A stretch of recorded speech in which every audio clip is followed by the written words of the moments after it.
November 29th, 2016. Champagne corks, applause. The largest movable structure ever built slides into place over the ruins of Unit 4. I watched the footage. World leaders shaking hands. Engineers in hard hats with tears in their eyes. News anchors using words like finally and sealed and victory. The new safe confinement, 257 meters wide, 108 meters tall, 36,000 tons of steel, had just become the most expensive sarcophagus in human history. And everyone exhaled. 30 years of fear, wrapped in an arch and tied with a bow. The reactor that poisoned Europe was now contained. Project managers gave speeches about engineering triumph. Donors from 45 countries congratulated themselves on solving the unsolvable. But here's what nobody mentioned at the celebration. The NSC was designed to last 100 years. The plutonium inside that will remain lethal for 24,000. I'm not great at math, but even I can see the problem with that equation. We built a century-long bandage for a wound that bleeds across millennia. Still, you might think 100 years buys us time. Time to figure out proper solutions. Time to develop new technologies. And maybe that's true. If the thing inside the arch had actually died, it didn't. In 2021, sensors inside Unit 4 detected something that made Ukrainian nuclear scientists request emergency meetings. Neutron emissions in certain areas of the destroyed reactor weren't declining. They were climbing. Slowly. Steadily. The readings kept ticking upward like a fever that won't break. I've read Maxim Savaliev's reports from the Institute for Safety Problems of Nuclear Power Plants. The language is careful, scientific, bureaucratic, but between the lines you can feel the confusion. This wasn't supposed to happen. The corium, that molten nightmare of fuel and concrete and steel, was supposed to be cooling, stabilizing, dying.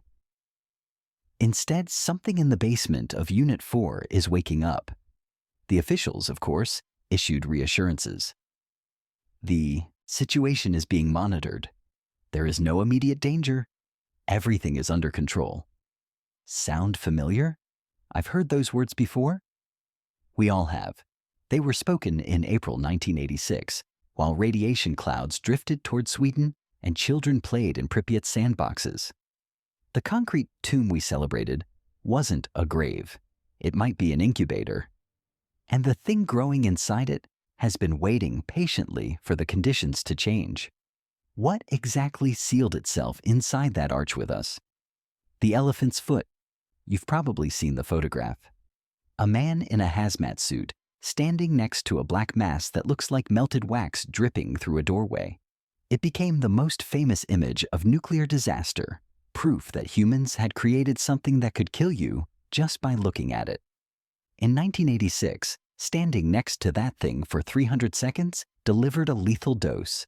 The radiation was so intense, it fogged the film used to photograph it. Researchers couldn't even get samples because drills bounced off its hardite surface. But here's what most people don't understand. The elephant's foot isn't some unique monster. It's just the most photogenic part of a much larger nightmare. When the reactor exploded, the nuclear fuel didn't just scatter. Much of it melted. Fuel rods, concrete, sand dumped from helicopters, steel from the building itself. It all liquefied and flowed like lava through the basement corridors. This molten mixture is called corium, and there are approximately 200 tons of it spread across multiple rooms beneath Unit 4. For decades, we assumed it was cooling, stabilizing, becoming inert. We assumed wrong. I spent weeks reading the technical reports, and the physics is actually terrifying in its simplicity. Nuclear fission requires a moderator, something to slow neutrons down so they can split more atoms. In a working reactor, this is carefully controlled. Water usually does the job. In the flooded basements of Unit 4, rainwater seeping through the cracked original sarcophagus served the same function, but it also absorbed enough neutrons to keep reactions suppressed, a delicate, accidental balance. Then we fixed the roof. The new safe confinement is waterproof. That was the whole point. Stop the leaks, stop the contamination spreading. But nobody fully considered what happens when you dry out a sleeping nuclear core. As the moisture evaporates from the corium, neutron activity increases. The fuel that spent decades dormant is now experiencing what physicists carefully call increasing neutron flux. I'll translate. The nuclear reaction is restarting, not explosively. Not yet.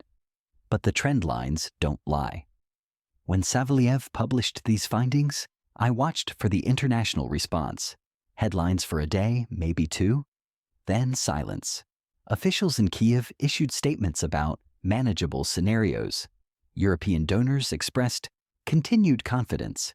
But there's something the reassurances don't address. The fission isn't even the worst part. The elephant's foot that once resisted drills, it's crumbling. In 1996, a researcher finally got a sample from the elephant's foot. Not with a drill. The thing that had resisted every cutting tool a decade earlier now yielded to a simple rifle shot. The bullet penetrated what industrial equipment couldn't. The corium had softened. By 2020, workers reported something worse. The surface was flaking, crumbling at the edges like old concrete left too long in the rain. I've seen photographs from recent robotic surveys.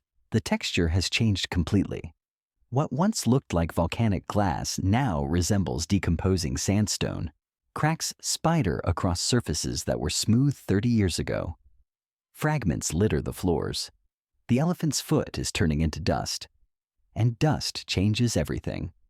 A solid mass of corium on a basement floor is horrifying but manageable. It sits there. It radiates. But it stays put. You can build walls around it, monitor it, keep your distance. Dust doesn't respect walls. Radioactive particles small enough to float through air filtration systems, fine enough to settle on equipment, clothing, skin. Light enough to ride ventilation currents through a building designed to contain solid waste, not airborne contamination. The technical term is radiolytic decomposition. Radiation is so corrosive, it destroys even the material producing it. The atomic structure breaks down over time. Bonds weaken, solids become powder. The very thing that makes corium dangerous, its intense radioactivity, is slowly grinding it into something far more dangerous. I called a nuclear engineer who worked on containment assessments, asked him to explain the risk in terms I could repeat on camera. He was quiet for a moment, then said, "Imagine asbestos. Now imagine it's radioactive. Now imagine it can sustain nuclear chain reactions. Now imagine there are 200 tons of it, and it's slowly becoming breathable." The new safe confinement has air filtration. It was designed for dust, construction debris, concrete particles, normal contamination. It wasn't designed for tons of aerosolized nuclear fuel undergoing active fission. And here's the part that haunts me. Nobody can get close enough to properly measure the degradation rate. Robots fail within hours. The radiation fries their circuits. Humans can't survive the exposure needed for detailed assessment. We're watching a transformation through foggy windows, guessing at the speed of collapse. The clock is ticking, but we can't even read the numbers clearly. The new safe confinement cost 1.5 billion euros. 45 countries contributed. It was the largest international nuclear cleanup fund ever assembled, a monument to what humanity can achieve when we collectively decide something matters. But that was just the down payment. I started digging into the operational budgets, and the numbers are staggering. The Chernobyl site employs approximately 2,400 people. Security personnel, engineers, monitoring technicians, maintenance crews. The systems keeping that arch functional, air filtration, structural monitoring, radiation detection, require constant upkeep. Annual costs run into the hundreds of millions, every single year, for the next century, minimum. And that's assuming nothing goes wrong. Now let me tell you about February 20 to 22. Russian tanks rolled into the exclusion zone on the first day of the invasion. Within 48 hours, soldiers had seized the Chernobyl site. For 35 days, the most dangerous building in Europe became a military installation. I've read accounts from workers who were trapped inside, staff forced to operate critical systems at gunpoint, 12-hour shifts stretching into 14, 16, 20 hours. No rotations, no relief. Monitoring systems going dark because exhausted technicians couldn't maintain them. Russian soldiers dug trenches in the Red Forest. The Red Forest, where they buried the most contaminated debris from the original cleanup. Trees so irradiated, they turned orange and died. Soil so poisonous, it was scraped up and buried in place.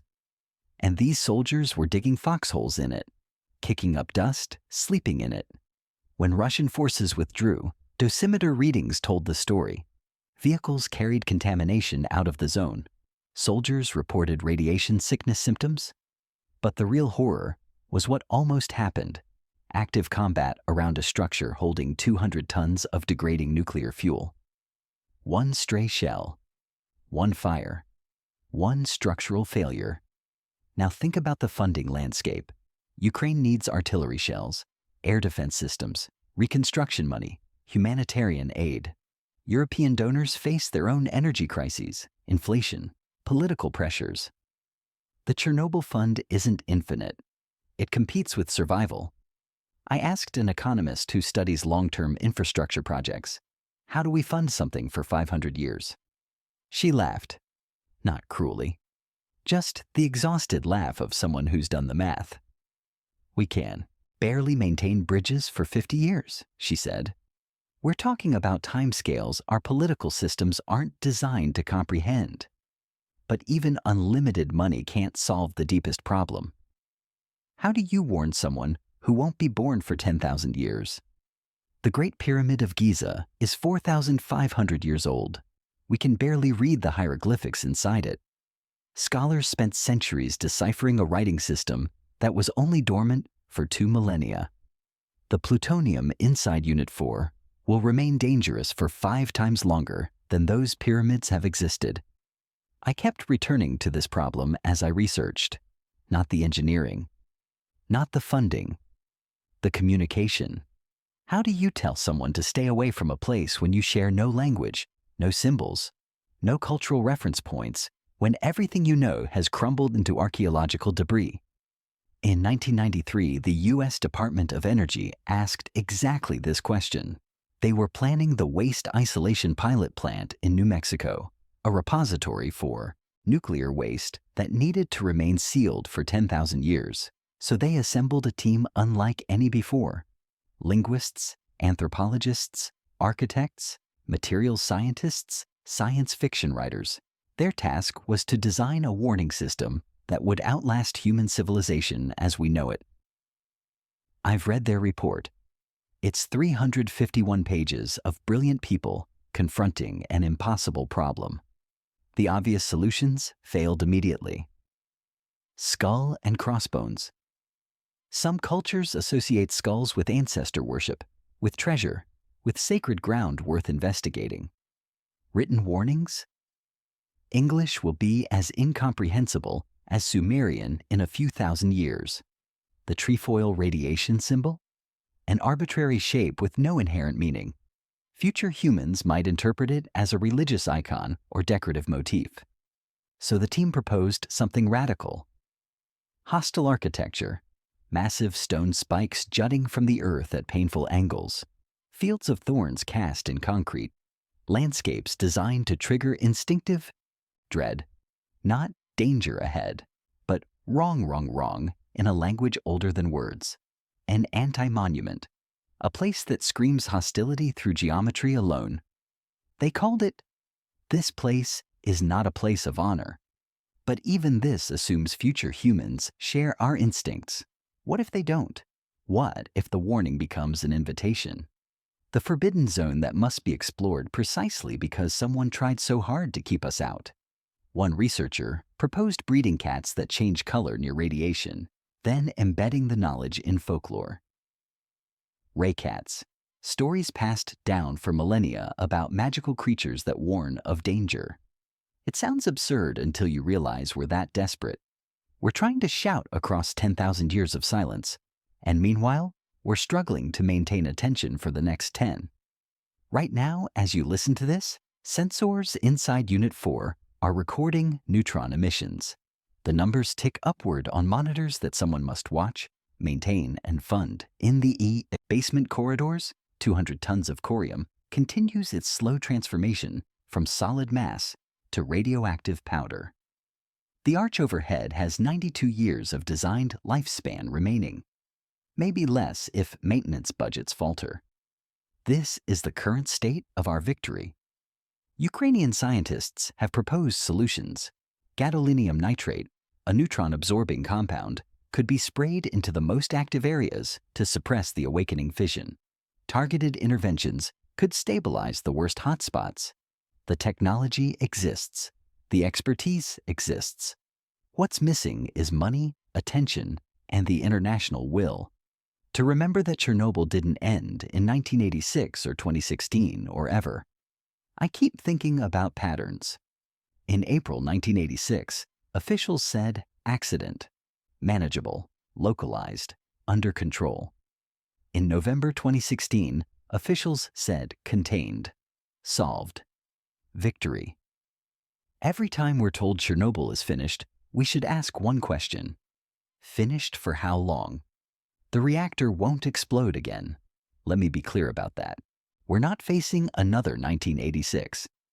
But catastrophe doesn't require a bang. It can be slow. Grinding. A gradual erosion of every system keeping the danger in place. Crumbling fuel, shrinking budgets, political instability. Wars that turn exclusion zones into battlefields. And underneath it all, timescales so vast that our entire civilization is just a flicker. We built a 100-year solution for a 24,000-year problem. We struggle to fund 50-year infrastructure projects. We can barely maintain institutional memory across a single generation.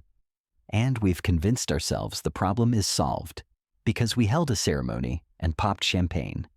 Plutonium doesn't care about ceremonies.